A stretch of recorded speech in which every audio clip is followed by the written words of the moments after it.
I think the reason relationships break up is because one or both partners have tried everything in their toolkit, everything in their portfolio to make this work, and they've run out of techniques and nothing's working anymore.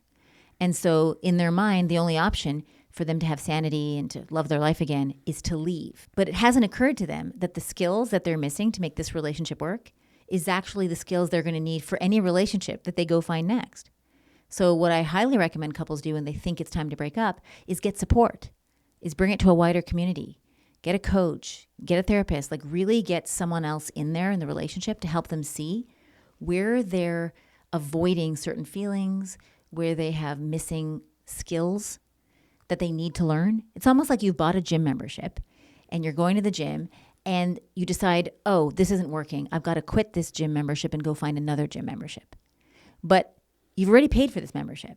So before you leave, why don't you actually do everything you can involving others to see what you're missing? Like, what is the shadow patterns that are holding you back from moving through this dance? Now, it's not that you should be with every person you've dated. Everyone I dated before you, I broke up with, right? I graduated, and they clearly weren't the right person for me. So it's not that you stay with everybody, but I think most people leave too early, right? They drop the barbell right when it's starting to build the muscle because they think relationships are supposed to be easy, right? And you and I both know it doesn't take a lot to be in love. It just takes everything. It's a lot of work. I like this frame that you have, that every partner that you have is either the one or their practice for the one. And it's a really powerful reframe, because what you realize is that if the person that you're with isn't the one, but they're frustrating to you, or they're triggering to you, or they're upsetting to you, that while you're going through the process of honorably wrapping up that relationship, if that's what's going to happen, you still need to be using it as a gym, as a practice for your own shadow stuff. Yeah. I do think every relationship is either the one or practice for the one, which is why you always want to bring your A game. Even if you're just on a date with someone, that 10 minutes in, you realize this is not my soulmate. You still want to use this interaction to practice learning what you like, what works for you, how to relate to a man or a woman. You're on a treadmill and you want to get the workout.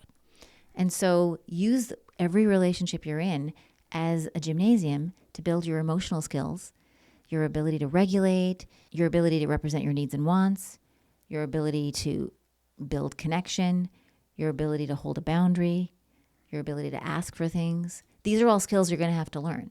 So you might as well practice in the relationship you're in. I think the way you know it's time to graduate and wrap up a relationship is when, no matter what mood you're in, happy, laughing in the kitchen, having sex, walking in the park, every moment that you're in the relationship, there will be a low-level hum underneath every moment saying, this is not right. This is not right, no matter what the mood is. Everybody wants to break up in a fight. We want to escape from these difficult feelings. But the only time I trust that a couple should actually graduate from their relationship is when, over about 3 months, no matter what mood they're in, one of the partners is always feeling this low-level truth. This relationship is not right anymore. It's not bringing out the best in both of us. And it's true no matter what the mood, even when they're happy, even when they're laughing, even when they're snuggled in bed. It's just always there. I also think people leave a relationship when they no longer can generate or manufacture faith in the future.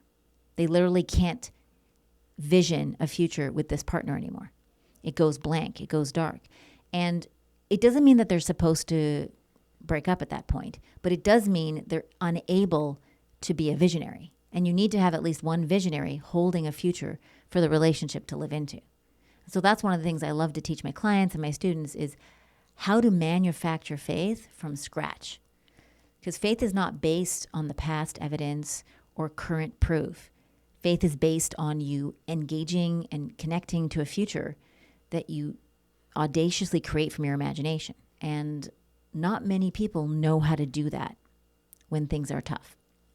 Yeah, the Gottmans talk about contempt and how that's, right? They talk about the 4 horsemen and so forth. But when you notice that you're feeling more and more resentment building up toward your partner, before it gets to the point where it's contempt, right? And the darker, like the hatred kinds of emotions, I think it's important to be able to face that you're feeling these feelings and to try to bring them up not necessarily when you're feeling them. Yeah. Right? To bring up and say, I noticed that I'm starting to feel more and more resentment about this particular issue.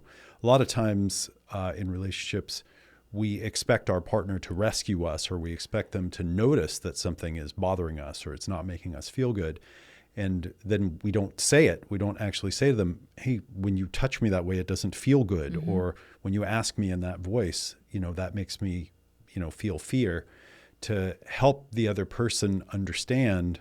Because a lot of people get in relationships, they just get triggered and then they're like, why are you always talking to me that way? And the other person's like, whoa, why are you even blowing up? They didn't get to build up and understand that didn't feel good, or it didn't sound good, or it's the 100th time exactly that they're feeling it's been accumulating. That's right. They think that love means not telling their partner when something doesn't feel good, and somehow like thinking that it's going to go away as the partner does it more and more and more. Totally. And then the other side is, if your partner is not telling you how they're really feeling and what's actually going on, you want to look at what are you doing in the relationship that makes it hard for them to be transparent. I think it's not just tell the truth all the time, because some people can to a certain amount and some people can't.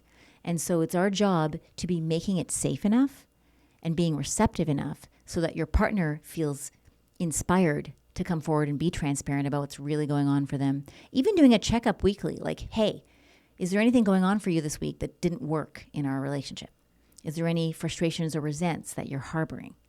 And then being a proactive invitation for your partner to share those things, that's just as important as having the courage to speak up. And I read somewhere once that a relationship starts to degrade with its first withhold.